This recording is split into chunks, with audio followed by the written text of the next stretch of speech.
सो नमस्कार बच्चों and very good afternoon to all of you guys. आज ये सेशन बहुत इंपॉर्टेंट है क्योंकि कहीं ना कहीं ऐसे सेशंस आप सभी बच्चों को वो मोटिवेशन देते हैं जिन मोटिवेशंस के साथ आपके सामने आज जो प्रेजेंट है तन्मय भट्टाचार्य, वो भी कुछ ऐसे ही मोटिवेशंस के साथ बढ़े थे और आज आपके लिए एक मोटिवेशन बन के खड़े हुए।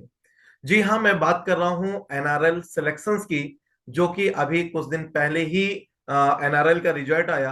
हालांकि ये कई स्टेप में डिफाइन किया गया। पहले सीबीटी का रिजल्ट आया, उसके बाद बहुत कम टाइम दिया गया इंटरव्यू के लिए, और फिर फाइनली इंटरव्यू हुए, इंटरव्यू का रिजल्ट आया। बच्चे बहुत ज्यादा पैनिक में थे। प्रॉपर एक ग्रुप के थ्रू उनको गाइड किया गया, उनको एक एक डेटा पहुंचा गया। जिस टाइम पे जैसे बच्चों में एक बेचैनी सी थी कब रिजल्ट आएगा, तो भी उसकी इंफॉर्मेशन निकाल के बच्चों तक पहुंचाई गई। फाइनली रिजल्ट आया, फिर भी बच्चे परेशान थे कि सर मेडिकल हो जाए, क्योंकि अभी मेडिकल नहीं है, मेडिकल से डिसाइड होगा सिलेक्शन होगा कि नहीं। देन मेडिकल भी हो गया। देन फिर भी ये था कि पता नहीं मेडिकल के बाद ना बाहर कर दें, फाइनल एक बार कॉल लेटर आ जाए, ऑफर लेटर हमें मिल जाए, तब डिसाइड करेंगे। और आज वो दिन आ चुका है जब बच्चों को ऑफर लेटर भी मिल गया है। वैसे तो आप मेरी स्क्रीन पर देख ही पा रहे हो कि नंबर ऑफ स्टूडेंट कितने सारे हैं, लेकिन मैं आज आपको एक उस स्टूडेंट से मिलाने वाला हूं जो इन्हीं एनआरएल ऑफिसर 2025 के रिक्रूटमेंट में सिलेक्ट हुए हैं। और यहाँ पर मेरे साथ प्रेजेंट है तन्मय भट्टाचार्य। सो मैनी कॉन्ग्रेचुलेशन बेटा for the selection in PSU NRL. Thank you so much sir. काफी ग्रेटफुल हो आज इस दिन के लिए। मैंने जितने सारे सेक्रीफाइसेस करके आज यहाँ तक पहुंचा हूँ।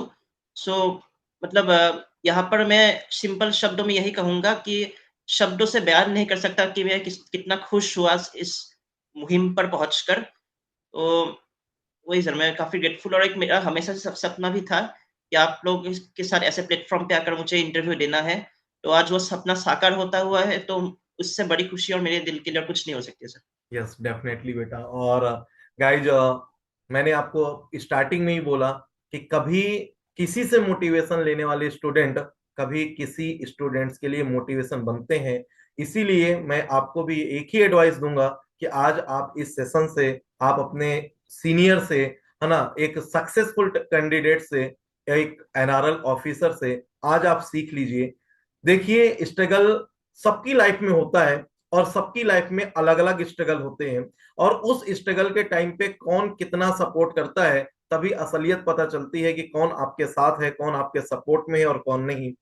तो आज जानेंगे, बहुत सारी बातें करेंगे तन्मय भट्टाचार्य के साथ में, और उनकी लाइफ के उतार चढ़ाव मुझे तो पता है, लेकिन मैं चाहता हूं कि उन उतार चढ़ाव से आपको बहुत कुछ सीखने को मिले। क्योंकि आजकल की जो जनरेशन है वो बहुत ही जल्दी डिमोटिवेट होने लगे हैं, क्योंकि आप वो स्टूडेंट नहीं रहे अब जो हम अपने टाइम पे मिट्टी में पढ़े बढ़े और आगे बढ़े हैं। कोई भी प्रॉब्लम हमारे लिए बहुत छोटी होती थी, क्योंकि उससे बहुत बड़ी बड़ी प्रॉब्लम हमारे साथ चलती थी। आजकल स्टूडेंट्स के लिए उनके माँ बाप ने हर एक फैसिलिटी प्रोवाइड की है। बच्चा पैदा होता है तो उसके हाथ में स्मार्टफोन होता है। छोटा बच्चा जब रोता है तो यही होता है कि यार फोन दे दो ताकि वो चुप हो जाए। तो अब आप उस जनरेशन के हैं जहां पर आपने बाहरी दुनिया कम और मोबाइल की दुनिया ज्यादा देखी है, इसलिए अब आपको ना डिमोटिवेशन जल्दी आता है।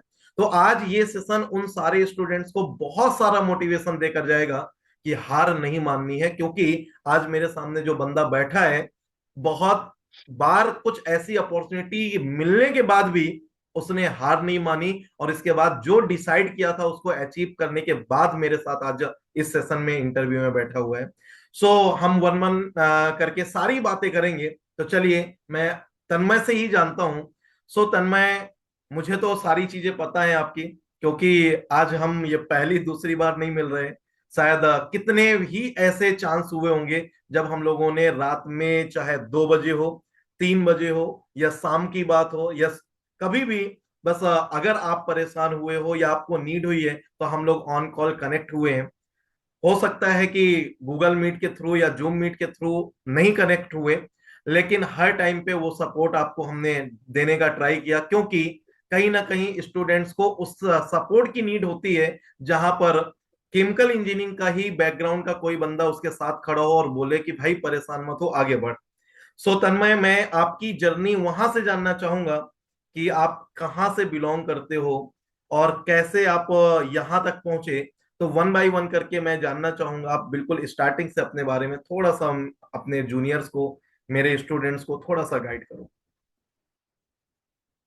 So first of all sir, मैं तो इस गुवाहाटी असम से बिलोंग करता हूँ, और वहाँ के नेटिव होने के नाते मैं प्योर असमिया हूँ।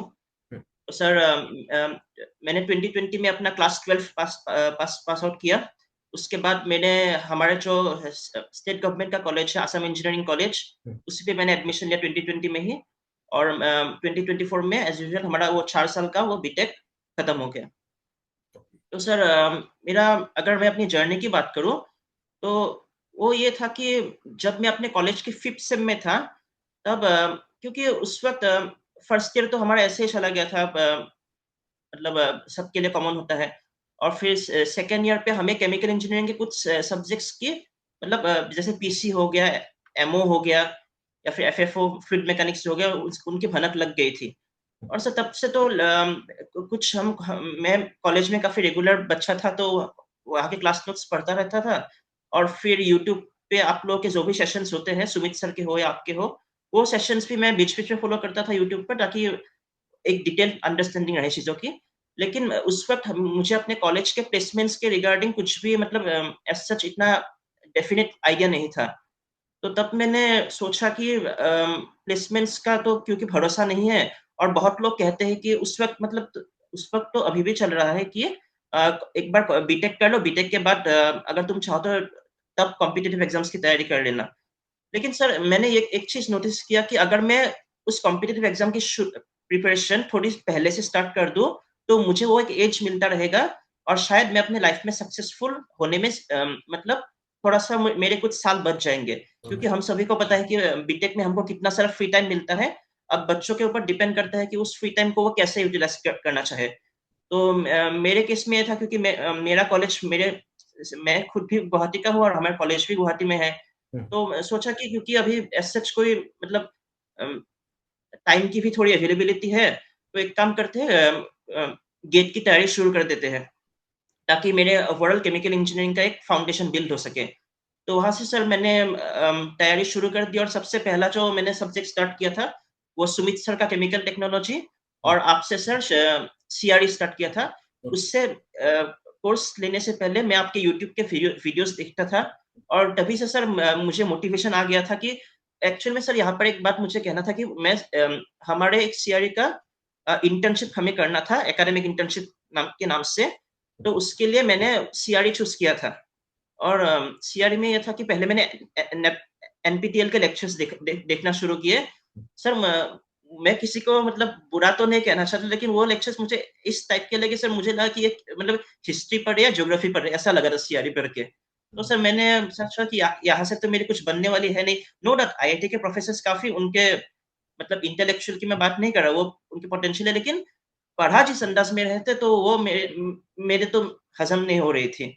लेकिन जब मैंने आपका यूट्यूब का सीआरई का कोर्स देखना चालू किया, वहाँ पर जिस तरीके से आपने कॉन्सेप्ट्स वगैरह होमोजेनियस से स्टार्ट की थी पहले, काइनेटिक्स वगैरह, तो मैं अपने नोट्स भी साथ-साथ बनाता रहा, और जिस क्लैरिटी के साथ मेरी चीज़ें कॉन्सेप्ट्स क्लियर होती गई, तब वहाँ से अंदाज़ा लग गया था कि इसको यहाँ पर नहीं रुकना है, इसको आगे लेके जाना है।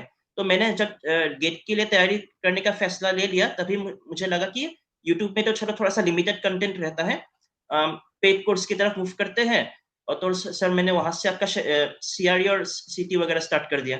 और सर वहाँ एक बात ये थी कि मेरा एकेडमिक इंटर्नशिप में भी आपके सीआरई के लेक्चर्स ने काफ़ी हेल्प किया। मेरा वो एनपीटीईएल का कोर्स मैंने कुछ देखा भी नहीं, तब भी मेरा एग्ज़ाम बहुत अच्छे मार्क्स के साथ वो हो गया था, और मैंने एकेडमिक इंटर्नशिप उसी पर की कर ली। तो सर वो तो एक सीआरई की बात हो गई, और उसके लिए मैं बहुत ज़्यादा शुक्रगुज़ार हूँ, क्योंकि एनपीटीईएल के लेक्चर्स फ़ॉलो करके तो मैं वो कभी भी एग्ज़ाम नहीं निकाल सकता था। तो वो 2022 की बात है, सितंबर में जब मैंने वो कोर्स लिया था। और सर फिर मेरा ये था कि वो गेट के तो हमारे 12 सब्जेक्ट्स होते हैं, तो एक-एक करके मतलब क्लासेस के सब पैरेलली से वो सब्जेक्ट्स करते गए।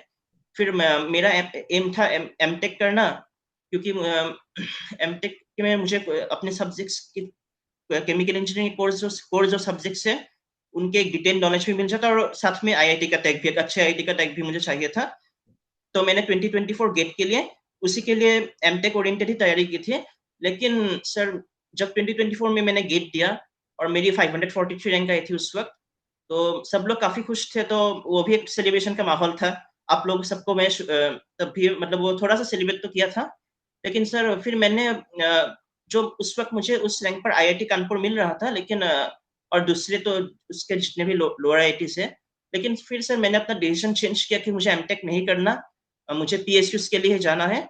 फिर मैंने और ऐसा नहीं कि मैंने वो डिसीजन खुद से ले लिया, काफी सारे बंदों से बात की, चाहे मेरे प्रोफेसर हो गया, फिर कुछ आप लोगों से भी बात की, और जो आईआईटी में ऑलरेडी पीएचडी एमटेक वगैरह कर रहे हैं उन सब से भी बात की। तो सबके ओपिनियंस लेकर मैंने खुद ही डिसीजन लिया कि नहीं, मुझे एमटेक का वो सपना, मुझे बहुत बुरा लगा था उस वक्त, नो डाउट कि मेरा वो सपना मुझे छोड़ना पड़ा, मुझे काफी मन था, क्योंकि 2024 गेट का मेरा पूरा मोटिवेशन ही वही था कि मुझे एक टॉप आईआईटी से एमटेक करना है। और वो मेरा साकार होते होते मतलब हुआ था, लेकिन मैंने अपना डिसीजन बदल लिया रैंक आने के बाद। तो सर फिर मैं 25 की गेट के लिए तैयारी करना शुरू कर दिया, क्योंकि मुझे पीएसयू के लिए जाना है और उसके लिए गेट में एक बहुत अच्छी रैंक होना बहुत जरूरी है, अगर पीएसयू से आपको चाहिए तो 25 में मैंने फरवरी में हमारा गेट गया, और पूरा 26 से 25 फरवरी तक मेरा वही था कि मुझे गेट में मतलब एक टॉप रैंक लानी है। तो वैसे मैंने टॉप 100 रैंक के लिए टारगेट करके वो अपनी तैयारी की, और फिर 25 में गेट होने के बाद मैंने पीएसयू की तैयारी उसके बाद शुरू की, लास्ट ईयर फरवरी के बाद शुरू की। और ऐसे कुछ पीएसयू एग्जाम्स जाते रहे, फिर हमारा आईओसीएल का एग्जाम आया, आरसीएफएल कोल इंडिया, और फिर लास्ट में एनआरएल का भी आया। और उसमें फाइनली मैं मेरी खुशी इसी बात की है कि मुझे बीच में काफी सारे सेक्रीफाइसेस करने पड़े, वो जो अभी बताऊंगा मैं एक एक करके। तो फाइनली एनआरएल में मेरा ऑल इंडिया सेकंड पोजीशन में मैंने फिनिश किया। तो इससे ज्यादा मतलब क्या बोलते हैं, मतलब ग्रेटिट्यूड वाली फीलिंग हो नहीं सकती लाइफ में सर। और बाकी के स्टोरी तो अभी बताना है सर, ये तो बस ओवरव्यू है। Thank you Tanmay.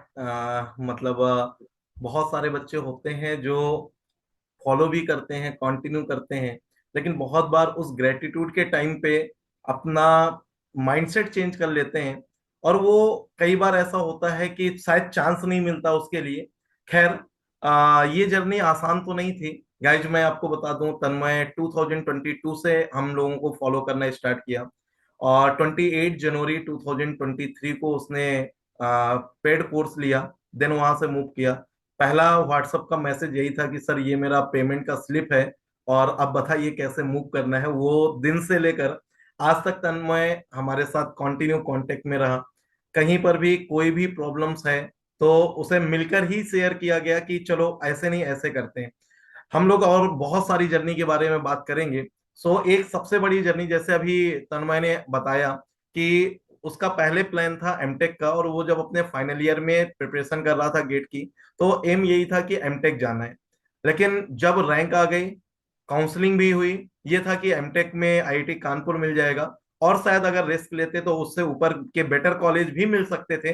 रैंक काफी डिसेंट थी।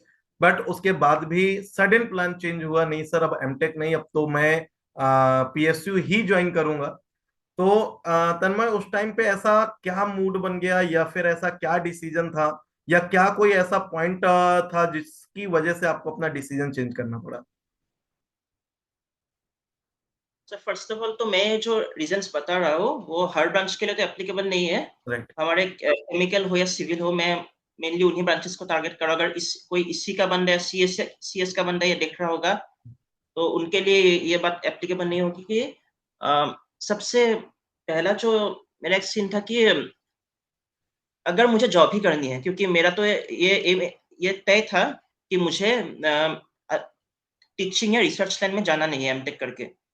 तो अगर तुम जॉब ही करना चाहते हो, फिर मुझे मेरे मतलब जो फ्रेंड्स भी थे, तो उन्होंने यही पूछा कि क्योंकि सर हमारे कॉलेज में प्लेसमेंट्स काफी अच्छे आ रहे थे, तो उन्होंने पूछा कि अगर तुम्हें जॉब ही करनी है तो फिर तुम्हें एमटेक के थ्रू ही क्यों चाहिए, बीटेक के थ्रू ही ले सकते हो।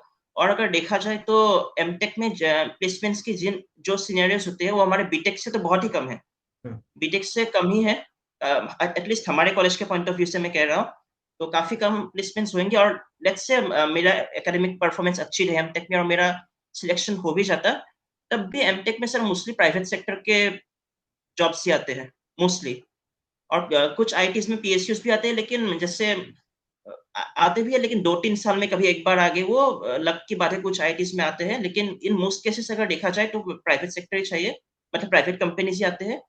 और सर मेरा एक सबसे बड़ा जो रीज़न था वो ये रहा था कि मुझे प्राइवेट सेक्टर में जॉब नहीं करना है। मुझे या तो गवर्नमेंट में चाहिए या पीएसयू में चाहिए, ताकि एक जो कहते हैं ना एक वर्क लाइफ बैलेंस भी थोड़ा-सा एंश्योर, नो डाउट पीएसयू में भी काफ़ी प्रेशर रहेगा काम का, लेकिन थोड़ा-सा एक जॉब सिक्योरिटी के पॉइंट ऑफ व्यू से कह लीजिए, फिर स्टेबिलिटी, बाकी सर मतलब वो थोड़ा-सा वो बैलेंस भी चाहिए होता है कि मैं 8 घंटे या कभी-कभार 16 घंटे भी हो जाते हैं शिफ्ट में, लेकिन वो वहाँ पर काम करने के बाद मुझे घर में फिर से लैपटॉप ना ओपन करना पड़े। तो वो सब सारी बहुत सारी चीज़ें होती है कि मैंने फिर डिसाइड किया कि मुझे गवर्नमेंट या पीएसयू सेक्टर में ही चाहिए।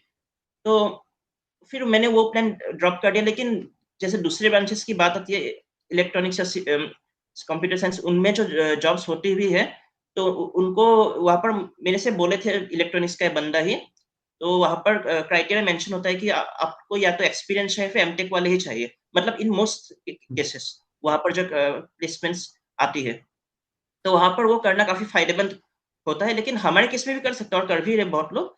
लेकिन सिर्फ़ मैं क्योंकि जॉब ही मेरा मेन मोटिव था, तो मैंने फिर सोचा कि अगर 2 साल देना ही है, ये 2 साल अगर मैं पीएसयूज़ के लिए दे दूँ, तब शायद मैं एक अच्छी कंपनी में जा सकता हूँ। और सर क्योंकि पीएसयूज़ का एज लिमिट भी होता है, अगर लेट्स से एमटेक में मेरा प्लेसमेंट नहीं हुआ सपोज़, हमें वर्स्ट केस सिनेरियो भी लेके चलना है। अगर प्लेसमेंट ना हुआ तो मैं क्या करूँगा? फिर मेरा एज लिमिट का भी फैक्टर आ जाएगा, और सर उस वक़्त प्रेशर और ज़्यादा बढ़ जाएगा कि अभी एमटेक भी कर लिया, अभी जॉब भी नहीं लगी। तो मैंने सोचा कि इसको ड्रॉप करते हैं, और अम, मुझ में ये भरोसा था गेट गेट 2024 में वो 543 रैंक लाके, इतना कॉन्फिडेंस आ गया था कि मैं फिर से मेहनत करूँगा। गेट में टॉप 100 रैंक की टारगेट टारगेट से लेके मैंने तैयारी की, और वो डिसाइड कर लिया मैंने मेंटली कि मुझे पीएसयू अपने बलबूते पर वो बिना एमटेक जॉइन किए क्रैक करना है sir. Right. So guys, yes. बहुत बार ऐसा होता है कि आप डिसीजन तो लेते हैं, और ये बहुत सारे स्टूडेंट के साथ होता है कि जब वो अपनी प्रिपरेशन स्टार्ट करते हैं तो टारगेट यही होता है कि टॉप 100 लाना है, 1 डिजिट रैंक लाना है। लेकिन जैसे जैसे आगे बढ़ते हैं वैसे वैसे उनका डिजिट चेंज होता जाता है। जो टॉप 10 की प्रिपरेशन करना स्टार्ट करते हैं, कुछ दिन बाद टॉप 50, फिर टॉप 100, फिर टॉप 200, फिर चलो 500 ही आ जाए, फिर एग्जाम देने जाते हैं, चलो क्वालिफाई ही हो जाए। तो इसको कैसे आपने संभाला, सारी चीजों को कैसे आपने मेंटेन किया, है ना? क्या आपका स्ट्रेटजी रहा, कैसे टाइम टेबल सेट किया, और बेसिक मैं बोलूं, कितने घंटे आप पर डे पढ़ाई करते रहे? सर सबसे पहले तो मैं ये कहना चाहूँगी, जो आपने घंटे के बारे में पूछा ना, काफ़ी लोग मेरे से पूछते हैं कि आप दिन में कितने घंटे पढ़ाई करते हैं? तो सर सभी को मेरा जवाब एक्चुअल में ये होता है कि मैं कभी भी आवर्स काउंट नहीं करता कितने घंटे मैं पढ़ रहा हूँ। मेरा ये होता है कि जितने घंटे मैं पढ़ रहा हूँ, वो प्रोडक्टिव होने चाहिए सर।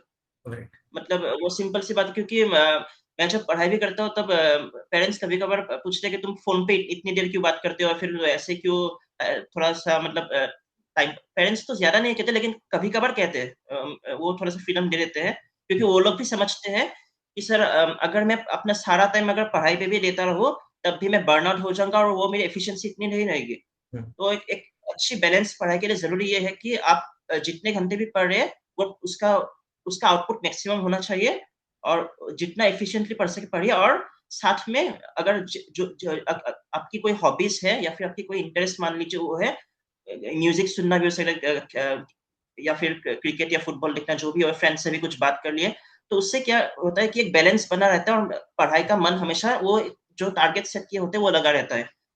तो मैं वो बैलेंस हमेशा से सर मेंटेन करते आया हूँ, और मुझे वो चाहिए भी, ताकि मैं एक स्टेबल माइंड के साथ वो अपनी तैयारी को थोड़ा-सा वो कहते हैं ना कि जब हम किसी चीज़ को खुशी के साथ करते हैं, without taking so much pressure, तो तब हमारा आउटपुट भी अच्छा निकलता है। तो वो सारी चीज़ें बहुत ध्यान में रखना पड़ता है। और सर अगर मैं कि मैं वो रैंक जैसे एस्पिरेशन होता है कि हमें टॉप 10 लानी है, फिर टॉप 50 में वो जो शिफ्ट हो जाता है। तो सर देखिए, मतलब मैं जब 2024 गेट की तैयारी की कर रहा था, तब प्रिपरेशन के टाइम तो हमें सच पता नहीं चलता, क्योंकि हमें सब्जेक्ट्स पढ़ा दिए जाते हैं, हम उनको पढ़ते हैं और फिर रिवाइज वगैरह भी करना होता है। और सर यहाँ पर मैं कुछ बातें कहना चाहूँगा कि वो जब हमारे कॉलेज में मतलब हमारे मतलब ज़्यादा इन ऑल कॉलेज की मैं अगर बात करूँ तो हमारा केमिकल इंजीनियरिंग में 5th और 6th सेम जो होता है वो सबसे टफ होता है। ओके। और मैंने 5th सेम से ही अपने, क्योंकि वहाँ पर CRE, IPC, heat transfer, mass transfer, ये main major subjects in most colleges वहीं पर डील करने होते हैं। तो जब और मैंने अपनी तैयारी 5th सेम से स्टार्ट कर दी थी, लेकिन अगर सीरियस तैयारी की बात करूँ तो मैंने 2013 में 2023 में फेब से मेरा 6th सेम स्टार्ट हुआ, तब से मैंने सीरियस तरीके से तैयारी की थी। 5th सेम में थोड़ा-थोड़ा कर रहा था, लेकिन इतने सीरियस मोड में नहीं। और गेट 2023 का पेपर मैं ऐसे ही देखने के लिए गया था कि किस टाइप का पेपर होगा, बस ऐसे ही मैं दे के आया। तो सर प्रिपरेशन की फेज़ में ये था कि सब्जेक्ट्स तो मैंने जितना टाइम निकाल के हो सके वो कर लिए। और सर मैं यहाँ पर कुछ अपने 2024 के जो गेट था उसका जर्नी भी बताना चाहूँगा, वो भी बता दूँ साथ बिल्कुल। में। तो सर कॉलेज के साथ जब मैं गेट की तैयारी कर रहा था, तो जैसे कि मैंने बताया कि काफ़ी प्रेशर था उस समय। तो मैं अगर मैं थोड़ा-सा टाइम में बैक करके बात करूँ, तो अगर मैं 11th-12th में था, तब हम लोग जेईई की तैयारी कर रहे थे। तब सर दिक्कत ये था कि क्लास 10th से क्लास 11th तक, वो जो ट्रांज़िशन होता है, वो इतना फ़ास्ट ट्रांज़िशन होता है कि बच्चे उस चीज़ को मतलब बहुत सारे बच्चों के साथ ये होता है कि वो चीज़ को हैंडल नहीं कर पाते। कि एकेडमिक्स को, स्कूल को ज़्यादा प्रेफ़रेंस देना है या फिर एंट्रेंस को। राइट। तब सर मेरे से भी ये चीज़ हुई, मेरे साथ भी ये चीज़ हुई थी कि मैंने सोचा था कि दोनों को जितना हो सके साथ में करेंगे। तो मैंने वो 11-12 के टाइम वो गलती कर दी थी, जिसकी वज़ह से ये हुआ कि मेरा जेईई में भी एवरेज था और कॉलेज में भी मतलब एक्सपेक्टेशन के अनुसार परसेंटेज नहीं आए थे। ये बात मैं डेफ़िनिटली एक्सेप्ट करूँगा। लेकिन अच्छी बात ये थी कि मैंने वहाँ से अपनी लर्निंग्स ले ली और फिर डिसाइड किया कि दोनों चीज़ें एक साथ होना पॉसिबल नहीं है। आपको किसी चीज़ पे कुछ एक्सटेंड तक कॉम्प्रोमाइज़ तो करनी ही पड़ेगी। तो सर यहाँ पर एक बात ये थी कि जब मैं कॉलेज के 4th सेम तक अगर सीजीपीए की बात की जाए तो मैं क्लास का टॉपर हुआ करता था CC in terms of CGPA. Okay. तो लेकिन जब मैंने 5th सेम से गेट की तैयारी करना शुरू की, वो मेरा, क्योंकि मैं कॉलेज में इतना ध्यान नहीं दे पाता था, तो मेरा रैंक अ, फर्स्ट पोज़ीशन से सेकंड, थर्ड ऐसे थोड़ा-सा स्लिप हुआ था। और लास्ट में 8th सेम में मैंने 6th पोज़ीशन फिनिश किया, 6th पोज़ीशन 8th सेम में। तो वो, लेकिन उसके लिए मुझे कुछ भी बुरा नहीं लगा, क्योंकि मैंने इन्वेस्टमेंट अपना जो मेजॉरिटी टाइम है वो किसी दूसरे चीज़ के लिए इन्वेस्ट की थी। तो सर अगर मैं अपनी अ, 5th सेम गेट और कॉलेज के साथ जो पैरेलल तैयारी करनी होती है, तो मैंने डिसाइड उसी वक़्त कर लिया कि मुझे गेट को ज़्यादा प्रायोरिटी देनी है, क्योंकि मेरा सपना था मुझे एमटेक करना है, लेकिन कॉलेज को भी इग्नोर नहीं कर सकता। तो मैंने ये ऐसे मैनेज करा कि मैं क्लासेस हमेशा रेगुलरली करता था, कॉलेज की चीज़ें वहाँ पर ही समझ लेता था। क्लासेस में मैं मक्कारी नहीं करता कि बहुत लोग करते हैं कि लास्ट बेंच में बैठ लिए कुछ गेट का कुछ सॉल्व करते रहे। मेरे केस में ऐसा नहीं था, कॉलेज के प्रोफ़ेसर्स जितने भी चीज़ें पढ़ाते थे, मैं उनको अच्छे से नोट डाउन कर लेता था, वहीं पर समझ लेता था। ले लेकिन घर जाके फिर मैं इतना पढ़ता नहीं हूँ, घर जाके मेरा गेट का रहता है। राइट। लेकिन क्लासेस में अटेंटिवली मैं वो कर लेता हूँ।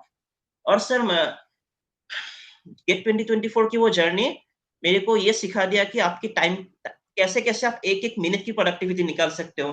जैसे मैं कॉलेज के कैंटीन पर हो या फिर लंच ब्रेक के टाइम मैं लाइब्रेरी चला जाता था, या फिर जब एक फैकल्टी जाने के बाद दूसरे फैकल्टी आते हैं, उसका जो बीच का वक़्त रहता है, मैं कॉलेज के फिर एक बैक बेंच में चला जाता था और वहाँ पे मैं फ्लूइड मैकेनिक्स के, अब मुझे अभी भी वो सुमित सर असाइनमेंट दिए थे, वो मैं सॉल्व कर रहा था फ्लूइड मैकेनिक्स के। और तब मैं, क्योंकि पहली बार वो सब चीज़ें पढ़ रहा था, तो टाइम भी लग रहा था चीज़ें। तो वो सर एक-एक मिनट का निकालना पड़ता है, लेकिन जब फैकल्टी आ जाते हैं, फिर मैं फ्रंट या सेकंड बेंच में आ जाता हूँ, क्योंकि मुझे ये था क्लास की चीज़ें घर तक नहीं ले जाना है, राइट। वह एकेडमिक की चीज़ें। नहीं तो दोनों चीज़ें अगर सेम प्रायोरिटी पे लेंगे, फिर गड़बड़ होने के चांसेस है। और सर बीच-बीच में ऐसे भी सिनेरियोज़ हुए कि मुझे बस बस में भी कॉपी निकाल के वो नोट्स वगैरह बनाने पड़े, रिवाइज़ करने पड़े, क्योंकि टाइम का बहुत ज़्यादा लिमिटेशन होता है, बिकॉज़ गेट के सब्जेक्ट्स काफ़ी सारे होते हैं और जो मेजर सब्जेक्ट्स होते हैं वो काफ़ी सा टाइम टेकिंग भी होता है। Let's say CRE, IPC, heat transfer, fluid mechanics, ये सभी। तो एक-एक मिनट को सर अभी भी वो दिन आता है, कितनी ज़बरदस्त लेवल पे मेहनत हुई थी।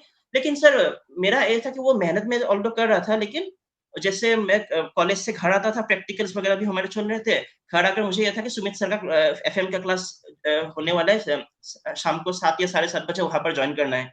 तो मैंने एफएम तो सुमित सर से पूरा वैसे ही लाइव किया, और शाम को घर आके सो लेता था, फिर वहां से किया। लेकिन ये था कि सर ये जितनी भी चीजें मैं कर रहा हूँ, मैं एज अ प्रेशर ऐसे नहीं कह रहा था, तो प्रेशर के पॉइंट ऑफ व्यू से नहीं ले रहा था, ये मेरे इंटरेस्ट की चीज थी।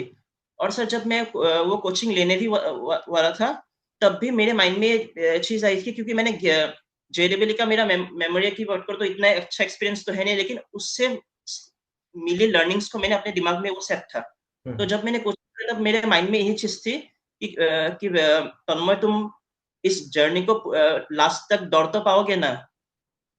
मतलब वो कोचिंग का पेमेंट करते वक्त मेरा अभी भी मुझे याद है वो चीज मेरे को अभी दिमाग में थी कि तुम इस कंसिस्टेंट तो लास्ट लास्ट राउंड तक रह पाओगे या बीच में छोड़ तो नहीं दोगे। राइट। तो सर वो माइंड में डाउट था, और मैंने फिर भी कॉन्फिडेंस रहा कि चलो कर देंगे। और आज जब मैं यहाँ पर आपसे इंटरव्यू की बातें कर रहा हूँ, तो वो चीजें मतलब अभी याद है। तो लगता है कि चलो मैंने वो चीज कर दिया, और जितना सोचा था उससे कहीं ज्यादा बेहतर अच्छी। तक मुझे मतलब वो राइट। उसको मैं कंटिन्यू रख सका। और तो सर मेरे क्योंकि वो एक ऐसा इंटरेस्ट कर रहा था, तो मुझे बहुत ज्यादा प्रेशर फील नहीं होता, क्योंकि मुझे उसको करने में थोड़ा सा मजा आता है, क्योंकि मुझे एमटेक में अच्छी आईआईटी के साथ जाना है। ऐसा नहीं है कि जस्ट मुझे गेट क्वालिफाई करना है, तो वो सब नहीं था। और इसलिए मैं पेशेंस के साथ और कंसिस्टेंसी वो बनाते रहा, और वो थोड़ा सा बीच में ब्रेक्स वगैरह चाहिए तो थोड़ा सा हॉबीज को परस्यू करने, जो भी वो तो चल रहा था। और सर यहाँ पर मेन जो बात आती है कि आपकी जब मुझे टेस्ट सीरीज जब मैंने देना चालू किया, टॉपिक वाइज टेस्ट, फिर सब्जेक्ट वाइज, फिर फुल लेंथ मॉक टेस्ट, तब वहां पर सर कि मार्क्स तो एक्सपेक्टेशन के अकॉर्डिंग आ नहीं रहे थे। और फिर मेरा ये था कि इस बार टॉप आईआईटी लेने का सोचा है, लेकिन मार्क्स तो उस हिसाब से लग नहीं रहे थे तब से। लेकिन आप लोगों ने ये बात कही थी, और मुझे पहले से भी पता है कि टेस्ट सीरीज में बहुत अच्छे मार्क्स से ना तो आपको बहुत ज्यादा कॉन्फिडेंट हो जाना है अगर टॉप रैंक है, और अगर आपकी खराब रैंक आई है, उससे ऐसा नहीं कंक्लूड करना है कि आपका कुछ होगा ही नहीं। वो मेरे जहन पे वो बात थी। तो मैंने सोचा कि चलो मार्क्स जो हुए वो आते रहे, मैं जितने भी मिस्टेक्स किए उनसे सीखता रहूंगा। लेकिन हाँ, थोड़ा सा डिमोटिवेशन तो आएगा ही नहीं सर कि मार्क्स थोड़ा सा कम आ जाए। तो सर लेकिन फिर भी मैंने उनको डिमोटिवेशन के साइड में रख दिया, और खुद से यही जो मेरा कमिटमेंट था कि मुझे अच्छी आईआईटी लेना है, उसको उसी कमिटमेंट पे मैं चलता रहा। मार्क्स जो है वो देखा जाएगा, मतलब जब क्योंकि मैंने अपने सर कॉलेज के प्लेसमेंट्स एक भी कंपनी में बैठा नहीं था। जब गेट 2024 में मैंने वो जो मतलब हमारे सेंटर में जो कंप्यूटर स्क्रीन सामने आया, तब मैं सच में वो सारी बातें आ रही थी कि मैंने अपने कॉलेज के एक भी प्लेसमेंट में नहीं बैठा, बिकॉज मुझे एमटेक करना है।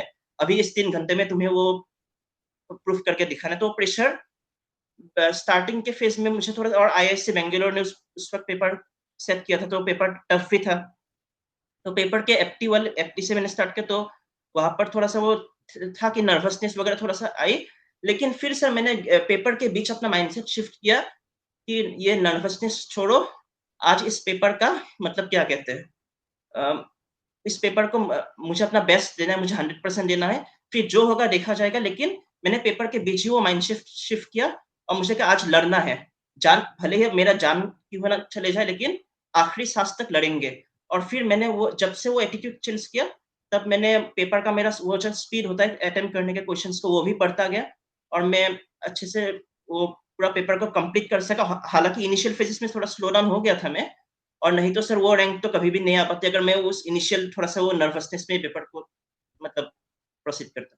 इसी नर्वसनेस को दूर करने के लिए ही बेटा टेस्ट सीरीज देनी होती है, ताकि आप पहले से अपनी गलतियों को सीख पाओ। जो गलतियां आप एग्जाम में करने वाले हो, उस गलतियों को आप टेस्ट सीरीज में करके उससे कम से कम सीख ले पाओ, और एक टाइम बाउंडेशन में आप उसको अच्छे से फॉलो कर पाओ। बहुत सारी बातें तन्मो ने बताई अपनी लाइफ के बारे में, अपने डिसीजंस के बारे में, अपने सारे मतलब जो भी उसने हर्डल्स फेस किए उसके बारे में। लेकिन सबसे इम्पोर्टेंट बात क्या थी, उसका टाइम से स्टार्ट कर देना। और अभी हम लोग सेशन से पहले आपस में बातें कर रहे थे, तो उसका बस एक ही कहना था कि काश थोड़ा पहले और अवेयर हो गया होता तो ये बीटेक के बाद में ना 2 साल का ड्रॉप नहीं लेना पड़ता। तो एक सिंपल सी बात बेटा आपके लिए बस यही है कि मैं बस शॉर्ट में कुछ क्वेश्चन पूछूंगा, क्योंकि टाइम की बाउंडेशन है हमारे पास, बहुत ज्यादा टाइम नहीं होता। अभी भी ये सेशन जो हम शूट कर रहे हैं वो रात में लगभग 2 से 2:15 का टाइम है, हम लोग तब शूट कर पा रहे हैं। तो आप समझ सकते हो टाइम की बाउंडेशन हमेशा रहती है। तो तन्मय, अगर मैं वन लाइन में आपसे आंसर पूछूं तो मुझे बस इसके आंसर आप देते जाओ कि अपनी गेट या नॉन गेट एग्जाम की प्रिपरेशन अपने बीटेक के किस ईयर में स्टार्ट कर देना चाहिए। सर गेट या नॉन गेट की बात करूँ तो आइडियली अगर देखा जाए तो जितना जल्दी हो सके उतना बेहतर है आपके लिए, ताकि वो आप फाइनल ईयर में एक एज ला सको। सर मेरे केस में तो मैंने 5th सेम से स्टार्ट कर दी थी और लास्ट के 5th 6th और 7th सेम गेट कर दिया, और 8th सेम जो था हमारा वो प्रोजेक्ट वगैरह का काफी प्रेशर रहता है, इसलिए मैंने 8th सेम पूरे एकेडमिक्स को डेडिकेट कर दिया था, ताकि उसको भी हैंडल कर सको। तो सो सर आइडियली देखा जाए तो 4th या 5th सेम से तैयारी शुरू कर देना चाहिए, ताकि वो एक एज बना रहे और आपकी कॉन्सेप्ट्स रिफाइन होते रहे। गाइज, मैं पर्सनली सजेस्ट करूंगा कि आपको कॉलेज, बहुत बच्चों को यही प्रॉब्लम होती है सर कॉलेज के साथ गेट की प्रिपरेशन कैसे मैनेज करें। बेस्ट यही है कि आप जब बीटेक में एडमिशन लीजिए, फर्स्ट ईयर में जब आप मैथ पढ़ रहे हो M1 M2 M3 M4 करके, तो आप गेट का जो टॉपिक है ना उसको बहुत डीप में पढ़िए, या उसको हम लोगों से कवर कर लीजिए और मैथ फर्स्ट ईयर में तैयार कर लीजिए। आप अपने सेकेंड सेम और फर्स्ट सेम में थोड़ा सा एफटी पर फोकस कर लो। तो एफटी गेट लेवल की और आईबीपीएस लेवल की फर्स्ट ईयर में ही अगर आप तैयार कर लेते हो तो वो आपको हमेशा काम करेगा। जब सेकेंड ईयर में आप एडमिशन लीजिए तो चुपचाप आप एनरोल कर लीजिए कोर्स को। अब हम लोग जो आपको प्रोवाइड कर रहे हैं, ऐसा नहीं है कि 3 साल का कोर्स आपका 40 मतलब 1 साल का कोर्स 40,000 और 3 साल का कोर्स 80,000 का है। अब आप लोगों के लिए 3 साल का कोर्स हम लोग 20-22 हजार का देते हैं, ताकि आप सेकेंड ईयर में सिर्फ वही सब्जेक्ट पढ़ो जो आपके सेमेस्टर में, थर्ड सेम और फोर्थ सेम में।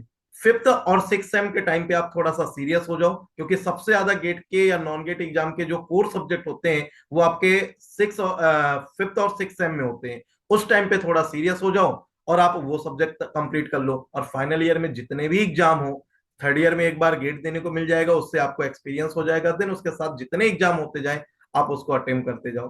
अच्छा, सेकंड इन शॉर्ट अगर मैं पूछूं आपसे तन्मय की, टेस्ट सीरीज किस टाइम पे, गेट अगर नॉन गेट की तैयारी कर रहे हो तो किस टाइम पे आपको टेस्ट सीरीज स्टार्ट कर देना चाहिए।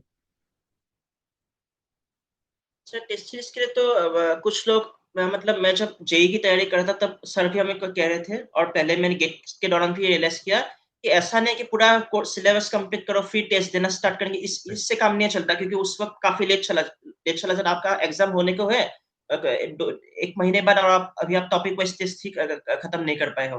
तो टेस्ट सीरीज जैसे जैसे आपके सब्जेक्ट्स कंप्लीट होते चले जाए, जैसे आपने सीआरई कर लिया फिर सीआरई का टॉपिक वाइज टेस्ट दे लिया साथ में, ताकि वो चीज साथ में निपटाते चले जाए। और हर एक सब्जेक्ट के साथ पहले टॉपिक वाइज स्टार्ट कीजिए, फिर आपका जब सब्जेक्ट पे पकड़ अच्छी हो या स्ट्रांग हो तो फिर वो सब्जेक्ट वाइज टेस्ट देना भी चालू कर दीजिए। और लास्ट में जब तक यह होता है कि फाइनल एग्जाम के टाइम पे हमारा प्रेशर काफी ज्यादा रहता है, तो वहां पर बेटर यही रहेगा या कि मिक्स सब्जेक्ट वाइज या फिर फुल लेंथ मॉक टेस्ट के साथ ही मूव करे। लेकिन सर वही रहता है कि जितना जल्दी हो सके हमें स्टार्ट कर देना चाहिए टॉपिक वाइज टेस्ट के साथ। तन्मय, आपको प्री गेट से क्या सीखने को मिला। सर वो तो मतलब एक यही कहूंगा कि वो जो फुटबॉल का प्रीमियर लीग वगैरह होते हैं, तो टेस्ट का भी वो एक प्रीमियर लेवल का टेस्ट होता है, लेकिन बहुत से बच्चे इसको नेगेटिवली भी देखते हैं और पॉजिटिवली भी देखते हैं। नेगेटिवली इस सेंस में देखते हैं कि वो लोग ये कहते हैं कि इतना ज्यादा हार्ड है, वो डिमोटिवेशन वगैरह हो जाते हैं। लेकिन मैं क्योंकि मैंने भी प्री गेट दिया था तो मैं अपने एक्सपीरियंस ये बताऊंगा कि मैं उनको भी यही राय देता हूँ कि जब भी प्री गेट मॉक टेस्ट दे तो उनको इसी पॉइंट ऑफ व्यू, इस माइंडसेट के साथ नहीं लेना चाहिए कि हमें मैक्सिमम स्कोर करना है, मैक्सिमम स्कोर हमारा होना चाहिए, बल्कि एक सीखने के पॉइंट माइंडसेट के साथ दे कि मुझे अपना 100% देना है, जितना कम सिली मिस्टेक्स हो सके उतना कम, बाकी जो भी जैसा भी स्कोर आया है मुझे इससे सीख लेनी है। तो सर मैं जब अपने टाइम पे प्री गेट देता था तो मार्क्स जो भी हो, लेकिन उससे डिमोटिवेशन या बहुत ज्यादा कॉन्फिडेंस वाली कुछ भी नहीं है। मैं जितने इंपॉर्टेंट क्वेश्चंस होते हैं उनको कॉपी में राइट डाउन कर लेता था कि ये क्वेश्चंस बाद में रिवाइज करना है, और जितने भी नए नए कॉन्सेप्ट सीखने को मिले प्री गेट से सर, तो मुझे काफी हेल्पफुल लगे मेन गेट एग्जाम को टैकल करने के लिए, क्योंकि प्री गेट का लेवल गेट से वो एक स्टेप हमेशा, एक या दो स्टेप हमेशा ऊपर होता है। तो अगर आप उस लेवल की तैयारी के लिए आप तैयारी मतलब करेंगे, खुद को तैयार करेंगे, फिर गेट में अगर कोई डिफिकल्ट क्वेश्चन या अगर पेपर लेट्स से टफ रहा, जैसे IIS से बेंगलोर का आया था, तो उसमें भी आप पैनिक नहीं करेंगे और आप खुद को हैंडल कर पाएंगे एक अच्छी रैंक लाने के लिए। राइट। सो आपके एनआरएल सिलेक्शन में जो हम लोगों का कंटेंट था वो यूजफुल रहा, आपने वो सारी चीजें तैयार भी की। एनआरएल की टेस्ट सीरीज गेट ट्रिनिटी की कितनी यूजफुल रही आपके लिए? सर एनआरएल तो पहली बात, ये गेट के लिए तो आप लोग हर साल मतलब ऐसे निकालते रहते हो, लेकिन एनआरएल के फर्स्ट टाइम था, तो काफी अगर मैं कंटेंट की बात करूं, तो ये PSU एग्जाम्स में मोस्टली वन वेट के 1 मार्क टाइप क्वेश्चंस रहते हैं। तो ज्यादातर मॉक टेस्ट के अगर देखा जाए तो उसी लेवल के क्वेश्चंस थे।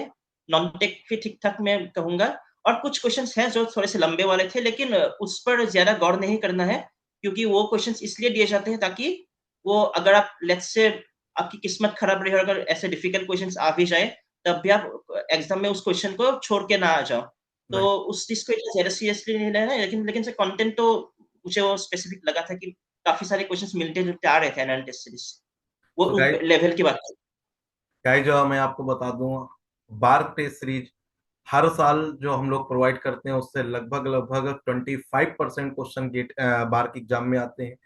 अभी तक का जो हम लोगों का रिकॉर्ड है, लगभग 20% से ऊपर हमारी टेस्ट सीरीज से एज इट इज क्वेश्चन आपको आपके सीबीटी एग्जाम में, PSU में मिल जाते हैं। और प्री गेट के लिए तो इसलिए मैंने तन्मय से पूछा, क्योंकि उसके लिए मैं नहीं बताना चाहता था, बट प्री गेट जो है हमारा वो बेस्ट ऑफ बेस्ट है। उससे बेस्ट आपको कहीं नहीं मिलेगा, और गेट कितना भी टफ आ जाए, प्री गेट से अच्छा आपको लेवल कभी कहीं नहीं मिल सकता। सो चलिए, बहुत कुछ हम लोगों ने तन्मय से जाना, और ये हम लोगों का मीटिंग एंड का भी टाइम होता जा रहा है। तो अब बहुत सारी चीजें हम लोग तन्मय के साथ जुड़े रहेंगे। और तन्मय ने मुझे ये चीज भी बोली कि सर, अभी तक तो सारी चीजें हम सीख रहे थे, लेकिन ज्वाइन करने के बाद एक बार मैं देखता हूं, अगर मुझे थोड़ा सा टाइम मिलता है तो मैं गेट ट्रिनिटी के साथ टाइम स्पेंड करूंगा और अपने जूनियर्स को गाइड करना चाहूंगा। तो वेलकम है इस प्लेटफॉर्म में तन्मय का, और उसकी इस थिंकिंग का, कि कम से कम ये थिंकिंग हमेशा होनी चाहिए कि आगे आने वाली जूनियर्स के लिए भी मैं कुछ करूं। क्योंकि कई बार ऐसा होता है जब आपके सीनियर्स आपके साथ नहीं खड़े होते, तो बहुत बार आपको प्रॉब्लम होती है कई डिसीजन लेने में, कई बार आपको सही चीजें सर्च करने में। लेकिन अगर सीनियर आपके साथ होते हैं तो सारी चीजें बहुत आसान हो जाती हैं। मैं हमेशा आप लोगों के साथ प्रेजेंट हूँ, बट तन्मय की कुछ चीजें ऐसी हैं जो बहुत ही वेल डिफाइंड है। उसने कभी हार नहीं मानी। ऊंच ऊंच नीच हमेशा आती है लाइफ में, हर्डल्स, प्रॉब्लम फेस करनी पड़ती है। उसने हर प्रॉब्लम्स को फेस किया, हर प्रॉब्लम से लड़ाई लड़ी, लेकिन कभी अपने आप को नहीं गिरने दिया। एक PSU का ऑलरेडी ऑफर था, वो ऑफर ठुकरा के उसने डिसीजन लिया कि नहीं, मैं अपने बलबूते कोई PSU निकाल के फिर उसको ज्वाइन करूंगा, और आज उसने वो कर दिखाया। सो बहुत कम बच्चे ऐसे होते हैं जो अपने इस डिफिकल्ट टाइम में भी साहस के साथ लड़ते रहते हैं। उनमें से एक तन्मय है, और वही बच्चे ऐसे होते हैं जो आगे सक्सेस पाते हैं और कुछ विजय पताका लहराते हैं। उनमें से एक तन्मय है। सो तन्मय, बहुत सारी हमारी बातें हुई, और आपने प्रॉपर खुद से इंटरेस्ट भी जाहिर किया कि सर आप एक प्रॉपर इंटरव्यू के साथ हम लोग मूव करते हैं, क्योंकि आपकी जर्नी काफी इंस्पिरेशनल है आपके जूनियर्स के लिए, अगर और आगे आने वाले स्टूडेंट्स के लिए। मैं चाहता हूं आपको फॉलो करते हुए ऐसे बहुत सारे स्टूडेंट अपनी जर्नी शेयर करते रहें, और आपसे सीख लेकर ऐसे ही सक्सेसफुल मतलब किसी भी PSU में अपना रिजल्ट देते रहें, आगे बढ़ते रहें। तो एट द एंड बस हमारे पास 1 या 2 मिनट का टाइम है, तो तन्मय उस 2 मिनट में आप अपने जूनियर्स को क्या गाइड करोगे? सर